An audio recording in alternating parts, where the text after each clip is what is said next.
So welcome friends. We're going to start with the technical training from the CIPSA MAXI 10. As a first point, we're going to see what it is called the steering wheel of the machine, which is this part that I'm touching.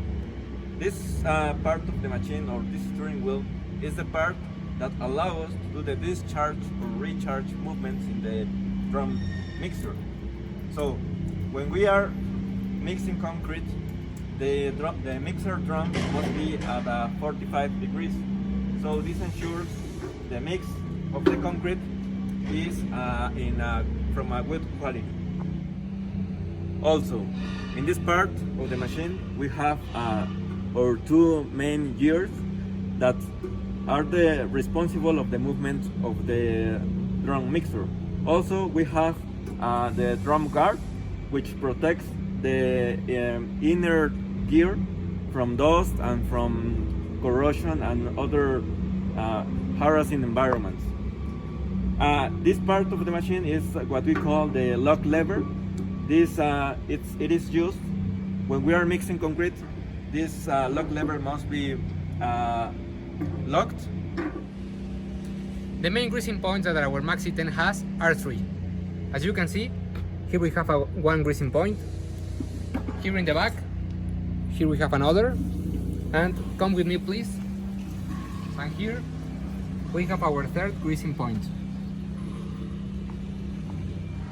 It is important to remember that one main problem that occurs with all our concrete mixers is that some operators think that it's a good idea to put some grease here inside the gear. But this is not a good option. Why? It's not a good option because when you put some grease in here, it will allow that some small particles or dust get stuck in here. And when we're operating our concrete mixer, the only thing that the dust and the small particles stick in the ring gear will only damage our drive pinion and our main gear. One of the main advantages of all our concrete mixers are our frame design in T. Why is this important to mention? Well, we can introduce the wheelbarrow in here, and then we can discharge all the concrete in the wheelbarrow, and we will not have any concrete waste in this procedure. So another important point of the machine is the drum shaft, which is located in the middle of the frame of the Maxi 10. This drum shaft is the part of the machine that allows the rotation of the drum. Remember that the movement of this shaft or of this drum is counterclockwise. In the inside of the drum shaft, as you can see, we have our main bearing. This is a free maintenance bearing that must be changed approximately every 2 years. So follow me. Now we're going to see how these bearings are located in the inner part of the drum. Here, as you can see, is the main bearing that supports the whole drum mixer. So, in order to disassemble the drum mixer, we need to use a special tool that is designed especially for this disassembly of the drum mixer. And this is this tool, and you can buy it with the CIPSA dealers. This tool, you're going to put it in the inner guard that is located in the middle of the drum mixer, as I'm going to show you. So with this procedure, you can disassemble the drum mixer.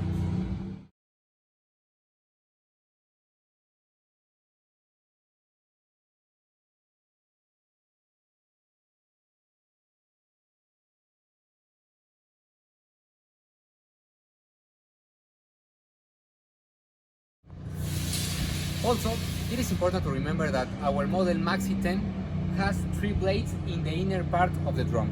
Here, as you can see, these blades are the one in charge to mix the concrete mix inside the drum. As you know, the concrete mixer will start rotating, and these blades will start mixing the concrete.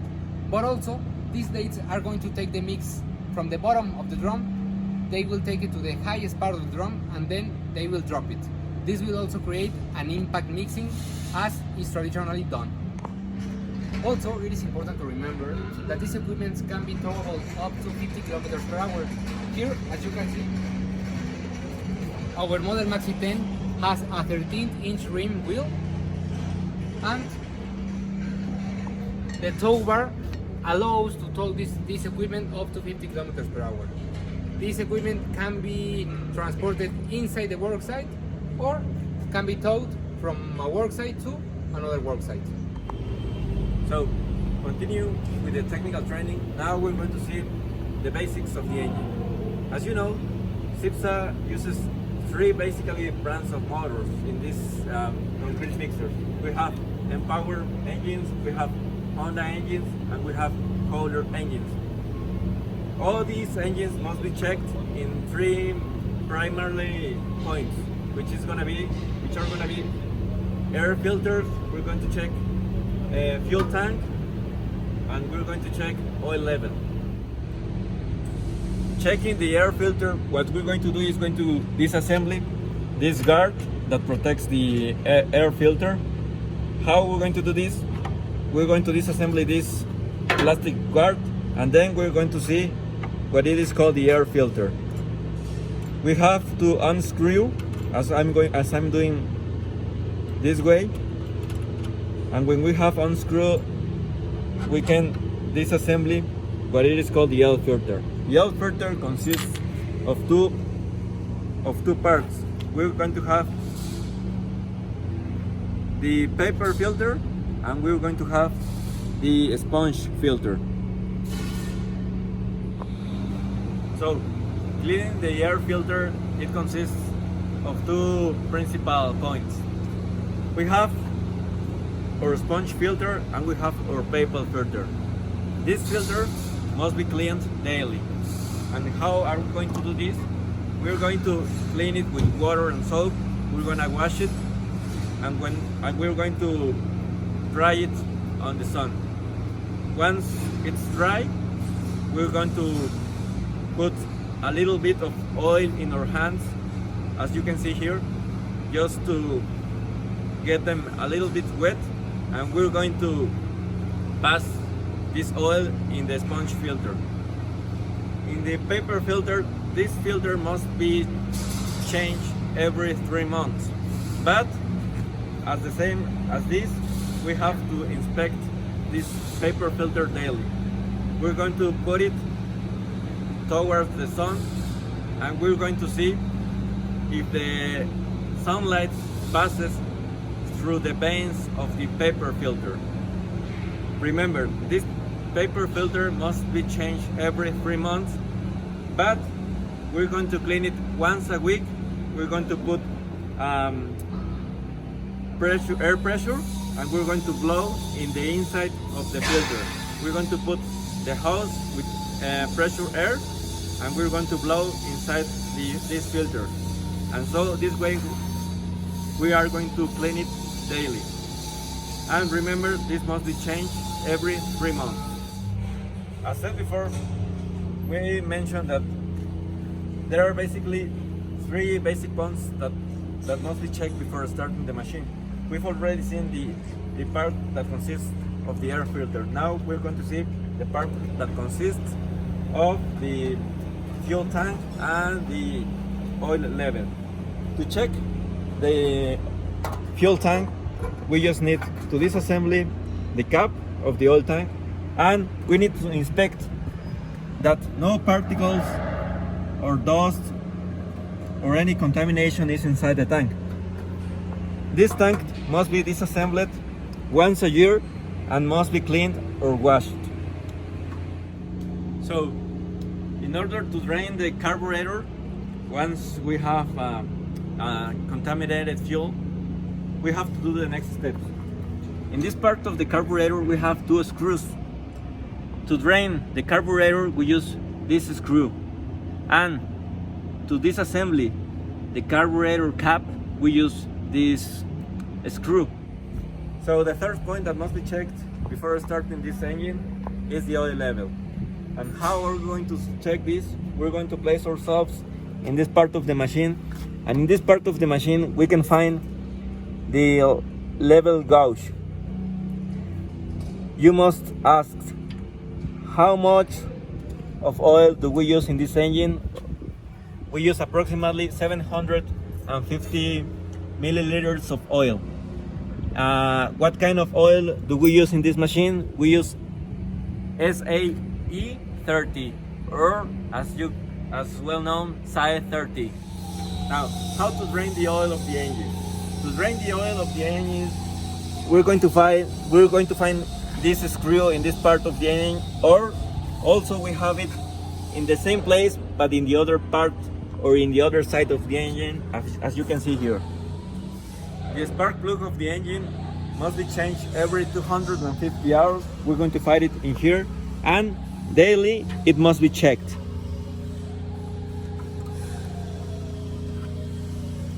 So, in order to start the engine, we're going to do the next steps. First of all, we're going to close the choke lever.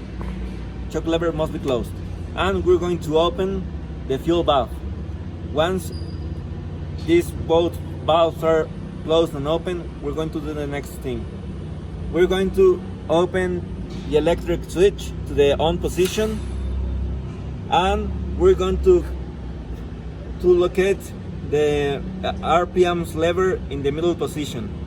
Once we have this, we're going to locate the compression point of the engine, and once we locate it, we pull.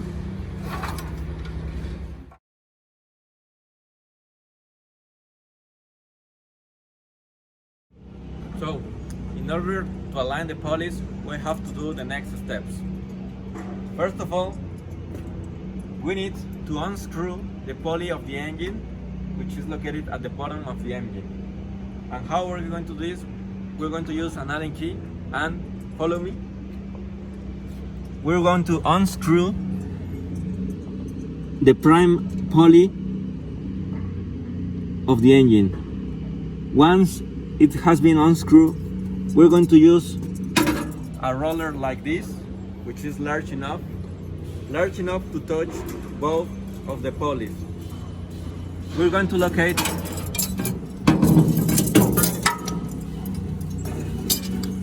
the roller face to face with both pulleys this way.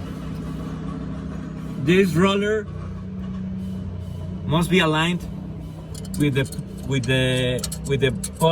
pulley of the bottom.